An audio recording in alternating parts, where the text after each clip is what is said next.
Hello, everybody. How are you all doing today? I hope you all had a wonderful weekend.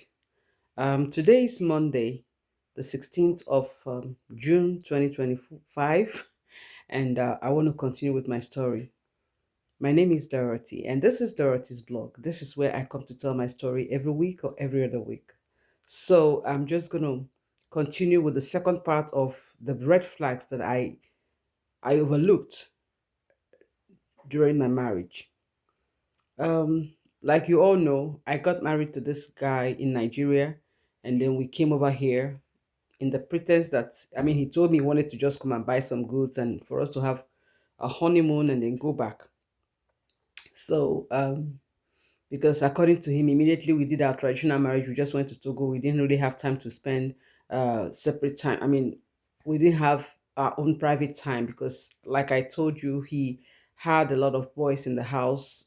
He's a business person, so he had a lot of boys that work with him. If you're an Igbo person, you know what it means to have boys in the house. These are the boys that he will eventually settle down the line. So most of those boys stays with him. Some of them stay 4 years, 5 years, depends on the agreements with the parents. So we had those boys in the house then. So we didn't really have much privacy. So he was like, okay, let's just go to America. I'll get my goods and then we can just have some quiet time together. I said, okay. So we left. We came here and the rest is history. You all know what he did when he got here and all that. But I'm just telling the stories for the past, telling this red flag story. This is my second video of telling this, talking about this red flags. I'm just telling it just to warn people and also just to put it here. Um, when you get involved with a man or a woman, you really have to watch out. You don't just fall all in. You have to watch out for some things, and that's why there's always a time of courtship. So when you are courting that person, you are learning about the person and you're trying to gather all the red flags. And like I said yesterday, it's better you have a broken relationship than you're having a broken marriage. So once you're dating someone and you start to see those red flags, the best thing is just to put everything off. There's no shame in that. You know, anybody who shames you because of that is just not a human. So there's no shame, there's no nothing. Just do it. Okay, just do it. When you realize that the person is not being truthful or you find out some things about the person, just don't argue. Don't just leave. No matter what your parents say. Because these parents sometimes they put us in bondage. And while you are there, your parents are telling you, oh, don't cut it off, just stay there. You are the one suffering it. They are not there to share the pain with you.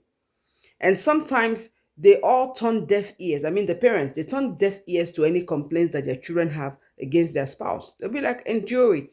Especially the women folk. Your parents will tell you, oh, stay there, just stay there. You can't leave. You're going to bring disgrace to the family. You can't leave. And you will stay there until things really get out of hand. So whenever you are in a relationship, even if it's a marriage, and you start seeing things that you didn't see before, it's better you take a walk. God is not going to punish you for that. As a matter of fact, the Bible says God hates divorce, but would he rather you stay there and die? So, just like we all know, some things written in the Bible, these people just put them together, just to try to make the society good. They say, yeah, the Bible was an inspiration from God. Yeah, I know. But most of the things they wrote in the Bible are things just to, try to keep us together. Things that I think God might not even being acceptance to. How do I put it? Yeah, some of the things they put there are just the things that they think on their own, and they just add it there. So sometimes you're reading the Bible or even you're reading any book, you have to read with your senses. So it's not everything that is in the Bible that is applicable to us. Not everything. Because the Bible was not written by God. It was only written by the inspiration of God. And you know how human beings get when they feel like God is talking to them. They pour everything in, they add their own and they add the one that God gave to them and put everything together. So some things in the Bible needs to be checked. You need to really, really be careful of what you are obeying in the Bible, from the Bible. So he hates divorce, that's what he said. But would he rather we die in marriages? I'm sure he will not. He will not want that to happen. So use your brain sometimes, just use your head to try to figure out, navigate your life. So these red flags that I saw, I just ignored them totally. I did not think they were important. I did not think they will come back to haunt me. I just felt like it's something I can deal with. But at the end of the day, was I able to deal with them? No. I talked about how he would ignore my child doing things. He wouldn't even try to, correct my child because he feels like, at that point, I think he felt like, let me not say anything about this child before this whole thing will bring problem. And apart from that, I saw many other signs. Like the day he beat his girlfriend up right in front of everybody should have been a red sign for me. Because any man who will raise his hand to beat a woman can do and undo. That man has no control of his emotions. That man can be manipulated by anybody. Because if a man is in control of his emotion, when women or anybody triggers their anger, they try to control it. But once a man cannot control his anger, especially against a woman, then that man needs to be checked. So when I saw him beat that girl that day, he beat her to the extent that she started bleeding from her nose. It was that bad. So I had to come in, like, please, don't do this. Let her be. And eventually pushed her out of the house, pushed her out of the gate, and locked the gate. And this is a lady who was shouting that day that they lived in that house at one point. That should have been a red flag. That should have told me that this man has no conscience. He has no conscience whatsoever. If you've lived in the house with a woman and you promised her marriage, and this woman was even with a child, and suddenly you say you don't know her anymore, then you're wicked. You're very wicked. I should have thought about that. I should have looked about that. But of course, I overlooked. Yeah, so as I was saying, I overlooked that. You're dating a man and you see the man get so angry easily. You need to watch it. He gets so angry, or he's nice, and then suddenly something triggers him off, and then he behaves so in such a way that you can't even connect him with the person you know. You can't connect that attitude or that display with the person you know. Then you have to watch it. You have to really, really watch it. You know, God gave us instincts as women. We have more instinct than men. We have more of that inbuilt spirit than men. We can tell when things are right and when things are wrong. But sometimes we get so carried away, you don't even use that instinct anymore. I should have known that that was a red flag. Even that man telling me that day at the store when I went to rent a movie, telling me that he was lucky to have me, should have been another red flag that I ignored. I ignored it. When you are with a man and the man is persistent on something that you can take, that you are in charge of, he's persistent. Maybe you are with a man and he knows you have some money and he start telling you, oh, give me, borrow me, I want to do this, just borrow me. And he keeps talking about it, keeps talking about that money every day, every time. You should know that that man is after that money. Some ladies have some, good money lying around. And once a man gets in your life, you quickly start to, show them that you have things. And men do that too. But that's not right, because when you do that, they're going to come after that, because that's what they're there for. They came into your life because of that. I should have known that this man came because of American visa. I should have known. But I overlooked that. I said, well, he's doing well here in Togo, so why would he want to run away to America? I think he just want to go and buy goods and come back. I should have. So when you are with someone and that person is like trying to force his way for you to do something for him or her, be watchful, be careful, be careful. If it's to cut off that relationship, that's not bad. And one more thing that I overlooked when I was dating him was the fact that he lied about his relatives. That's time that I came to America and I discovered he had a brother here. I should have called it off then. Yeah, we've done our wedding already, but that would have been a good time to say, you know what, that's it.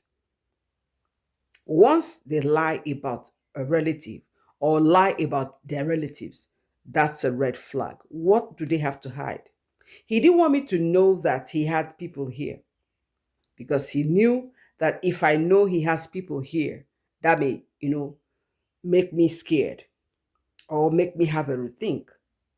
Or he knows that if I find out it's going to be a problem, like I'll be like, okay, why didn't you let me know?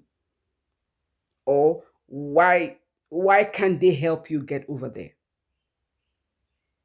So he told me, oh, I have nobody in America. I just have one distant brother. We don't talk anymore. So when I told him I found out you have a brother, I was still here then. He said, oh, don't go to them. Don't even go to them. They're very evil. They're evil.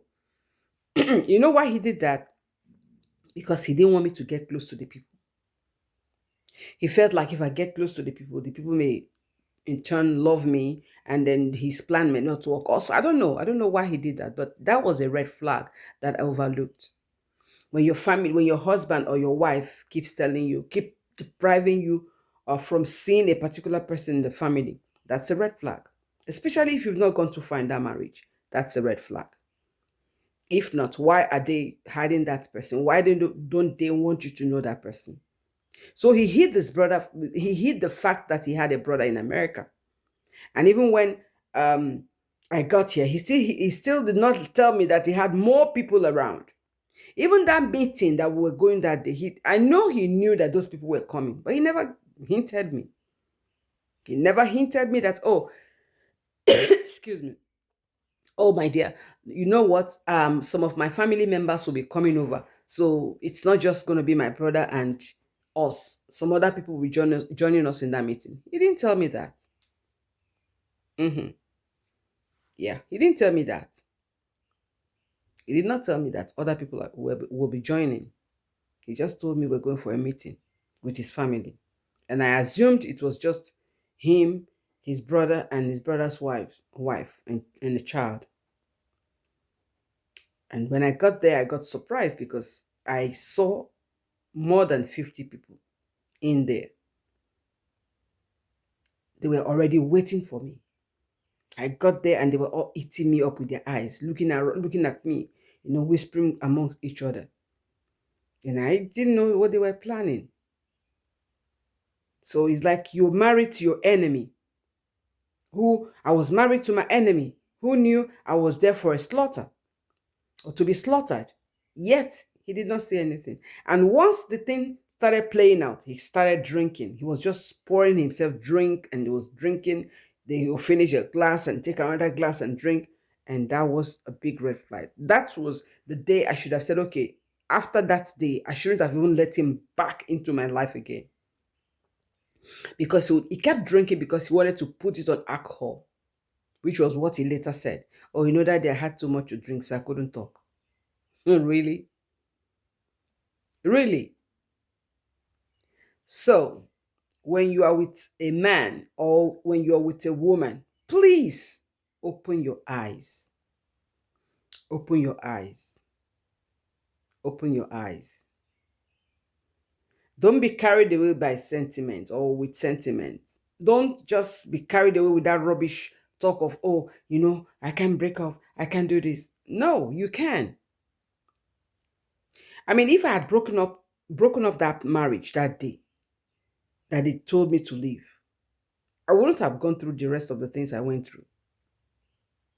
I accepted him back into the house the second time. So he had the chance to come pick up his things, which I did not know. So once somebody backstabs you, there's no need to trust that person anymore. Mm-mm. Like he's been crying, begging, and talking, and trying to make me look his way.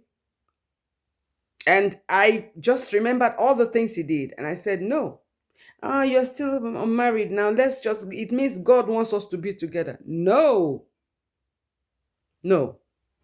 That I'm still unmarried is my own making. I just wanted to take my time to take care of my children. I want to lead my children to a very comfortable stage in their lives. I don't want to rush into any man's arms and then mess up things for my children. So I'm taking relationship slow. That's why I'm still here. It's not because I don't want to. I've told myself that even if I get to 70, I'm still going to get someone because I can't just miss out on love like that. I know God is keeping someone special for me. So even if I'm 80, all I need to do is take care of myself. Just look good. Take care of yourself. Don't let your body go. Don't let your mind go. Don't let your spirit go. Keep striving. And when the time comes, you have peace of mind. I know that definitely I'm going to have someone in my life, whether the devil likes it or not, because I am meant to enjoy a relationship, enjoy marriage. But I have not really enjoyed it all my life because my first marriage was very short. Family came in. Oh, you can't marry a brother. He has to train our children before he gets married to you. That was the first problem with my first marriage. Oh, our brother must take care of our children. He must train our children in school before he gets married.